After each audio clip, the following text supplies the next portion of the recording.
अब हम बात करेंगे हमारे हिस्ट्री के बारे में। Ancient history. एंशियंट हिस्ट्री अगर इंडिया से शुरुआत करें तो इंडस वैली सिविलाइजेशन से होती है।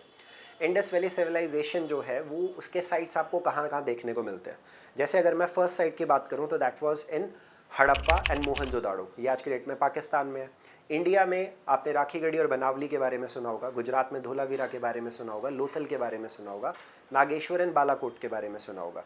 इसमें से ये जो टॉपिक्स मैंने आपके साथ डिस्कस करें ये आपके डोमेन के हिस्ट्री में भी होते हैं, बट वो बच्चे जो ह्यूमैनिटीज़ से बिलोंग नहीं करते हैं उनके लिए ये स्टडी करना बहुत ज़्यादा इंपॉर्टेंट है। फिर अगर आप मौर्यन एम्पायर के टाइम पीरियड की बात करते हैं, मौर्यन एम्पायर का फाउंडर कौन था? द चंद्रगुप्त मौर्य। अगर गुप्ता एम्पायर में भी जाए तो वहाँ पे भी एक चंद्रगुप्त नाम का राजा था, बट इन दोनों में डिफरेंस क्या थे? इंडिया की क्लासिकल एज किसको कहा जाता है? That is the Gupta age. Kalinga, किसके लिए एंशिएंट नाम यूज़ होता है? आपके उड़ीसा के लिए। कलिंगा वॉर आपकी बहुत ज़्यादा फेमस थी। चाणक्य कौन था? विष्णुगुप्ता कौन था? बेसिकली चाणक्य विष्णुगुप्ता ये सेम ही चीज़ है। इन्होंने अपनी कौन सी किताब लिखी है? अर्थशास्त्र। मिर्च कट्टिका ये बुक किसने लिखी? शूद्रका ने। तो इस तरीके से कुछ एंशियंट बुक्स, कुछ एंशियंट टेक्स्ट हमारे लिए बहुत ज़्यादा मैटर करते हैं। विजयनगर एम्पायर साउथ इंडिया के अंदर, वहाँ पे राक्षसी टांगड़ी नाम की बैटल जो है वो हमारे लिए बहुत मैटर करती है। गोल्ड कॉइन्स किसने इशू करे? कुशानाज कौन थे? ग्रीक्स कौन थे? यवंस कौन थे? शाकाज कौन थे?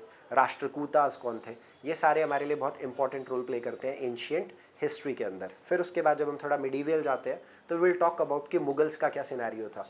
जैसे अगर आप मुगल इंडिया के बारे में बात करें तो मुगल इंडिया हमारे लिए कैसे कंसिडर करता है? मुगल इंडिया में कि भाई इंडिया के अंदर सबसे पहले स्लेव डायनेस्टी कैसे आई, इंडिया के अंदर हम लोगों ने बलबन का कितना टाइम पीरियड देखा, कुतुब मीनार को बनाने में कुतुब बिन ऐबक का क्या रोल था, उसको कंप्लीट इल्तुतमिश ने कैसे किया, रज़िया सुल्तान जो हमारी फर्स्ट वुमेन एक तरीके से फीमेल सुल्तान हमें इस्लाम कम्युनिटी के अंदर इंडिया के अंदर देखने को मिलता है। मुगल्स के अंदर first battle of Panipat, second battle of Panipat, third battle of Panipat. Mughal का स्टार्ट जैसे बाबर से हुआ, उसके बाद उनका बेटा हुमायूं, हुमायूं के बाद शेरशाह सूर जो बेसिकली बागबर की फैमिली से, उनके बेटे नहीं थे। शेरशाह सूर के साथ हुमायूं का क्या वॉर था, वो पर्शिया क्यों गए। उसके बाद अकबर का क्या रोल था, अकबर के बाद जहांगीर, शाहजहां, औरंगज़ेब और फर्दर जो आपके मुगल सक्सेसर्स हैं, इन सब चीज़ों के बारे में हम लोग अपने मिडीवल पार्ट में डिस्कस करेंगे।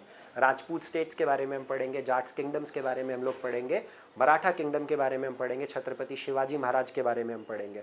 छत्रपति शिवाजी और बेसिकली जो मराठा पावर के अंदर पेशवाज हैं, पेशवाज के हाथ में पावर कब ट्रांसफ़र हुआ, खानवा की बैटल क्या थी, हल्दी घाटी की बैटल क्या थी। तो ये सभी इंपॉर्टेंट बैटल्स जो मिडीवल टाइम पीरियड पे फॉट की गई थी, इन सब चीज़ों के बारे में जानना ज़रूरी है। उसके बाद सिराजुद्दौला, सूजाउद्दौला, इनके बारे में, बैटल ऑफ प्लासी। इंडिया में पोर्चुगीज़ सबसे पहले आए, पोर्चुगीज़ सबसे लास्ट में गए। और आपके जो ब्रिटिशर्स हैं उन्होंने कितने टाइम पीरियड पे रूल किया।